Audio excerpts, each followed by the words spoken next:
Гледате уште едно издание на емисијата Спорт информатор на телевизија Ирис, спонзорирана од облужувалниците Вилхил. Останете со нас.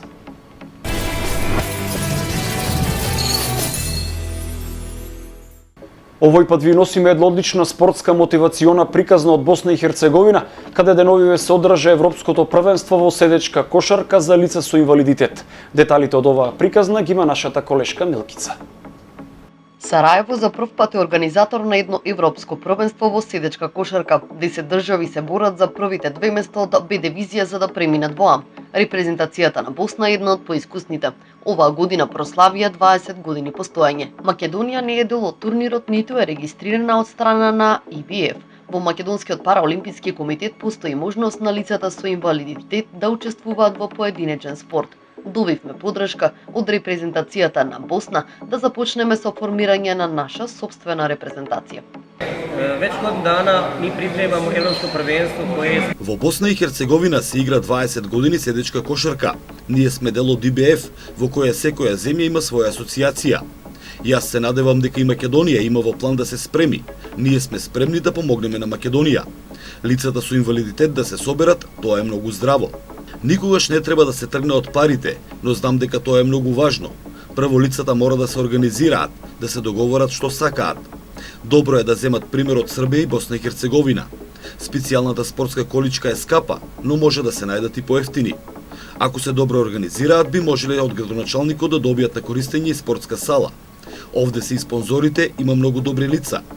Откако сеќе се среди, се формира асоциација за да се формира клуб како правно лице. Во Босна и Херцеговина има многу волонтери и доста се успешни.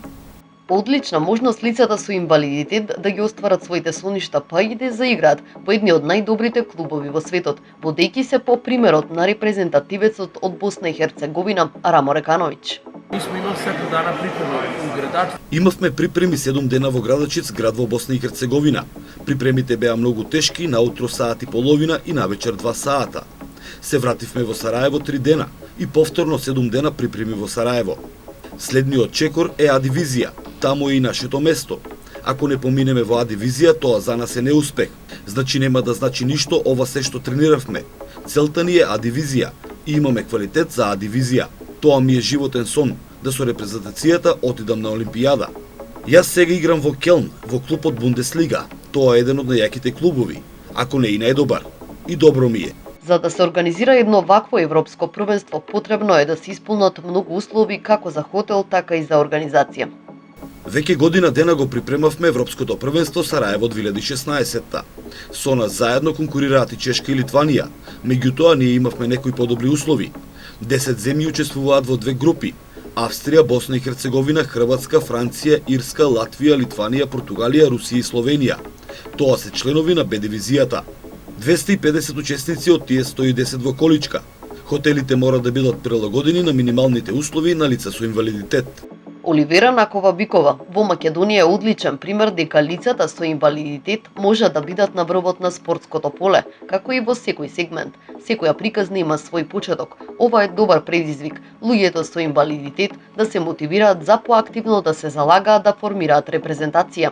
Имаме подршка од IBF, како и од репрезентацијата на Босна и Херцеговина.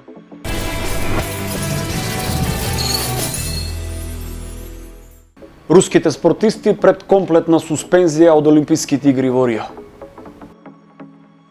Русија нема да учествува на летните Олимписки игри во Рио де Жанеиро, закажани за идниот месец. Шокантна најава што потсетува на ерата на студената војна, кога СССР и земјите од источниот блок ги бойкотираа игрите во Лос Анџелес во далечната 1984 година, како политички одговор и контра на американското неучество на претходните игри во Москва.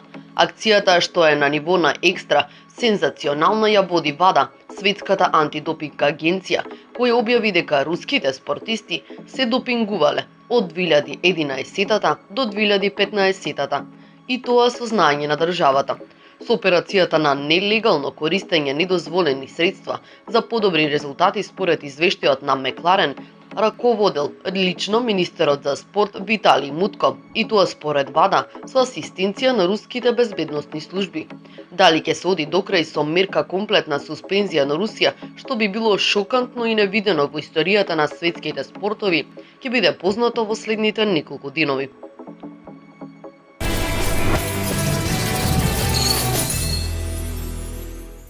Легендарниот NBA тренер Фил Джексон се залага да воведе четворка во кошарката.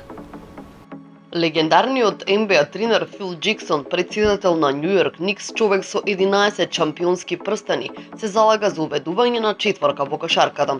Неговата идеја е поставување линија на 35 стапки, зад која погодокот во кошарката би важел 4 поени.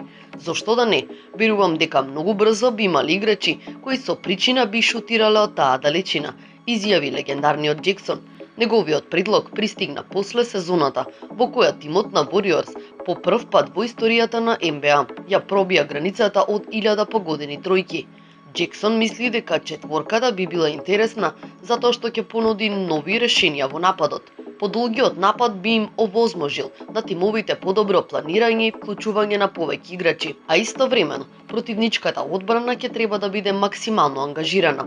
Топката повеќе ќе кружи, а играчите повеќе ќе се движат, додаде Фил. Шпанскиот спортски медиум Mundo Deportivo спроведе анкета меѓу читателите, а од првите околу 360 учесници дури 73% ја поддржаа идејата, додека 26 беа против.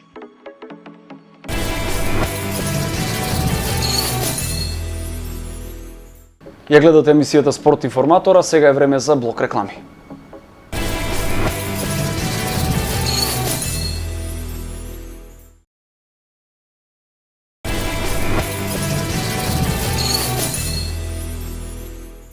Нашата најдобра тенисерка Лина Ѓорчевска испишува нова тениска историја.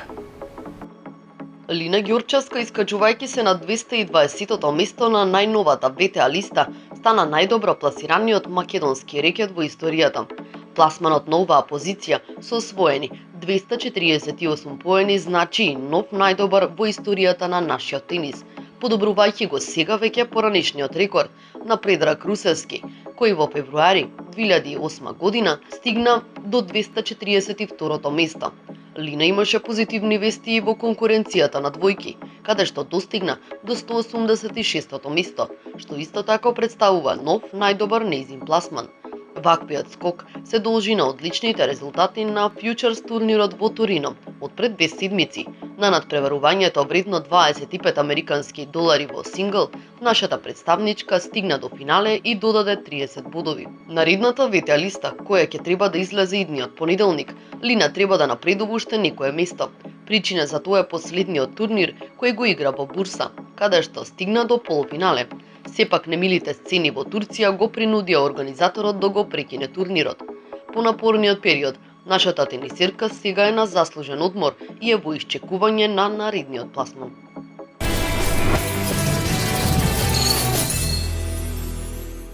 Македонската ракометна федерација исплати 30.000 евра за репрезентативците кои што се пласираа на наредното светско ракометно првенство. По одлука на управниот одбор, Ракометната федерација на Македонија ја исплати ветената премија од 30.000 евра на сениорската селекција за пласменот на светското првенство во Франција, кој ќе се одржи наредната година. Црвено-жолтите дојдоа до овој резултат и пласменот на мондијалот, откако во баражот беа подобри од Чешка.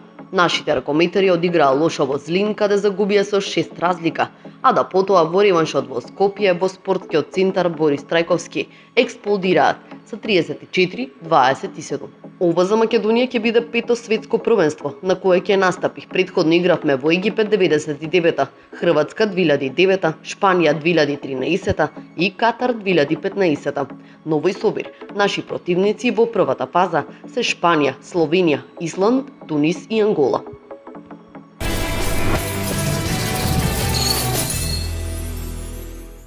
Според реномираниот италијански спортски весник Газета дело Спорт, Пол Погба од Јувентус се сели во Манчестер Юнајтед за 125 милиони евра.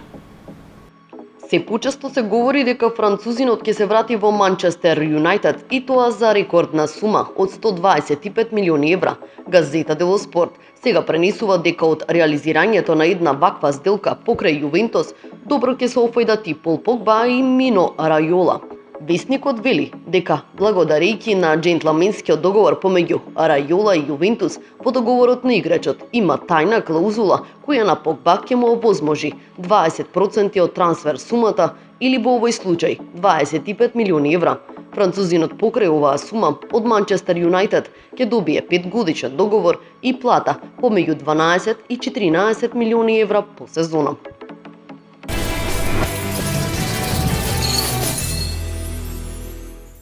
Тоа беше се во ово издание на Спорт информатор на ТВ Ирис. Со нови спортски информации се гледаме повторно утре.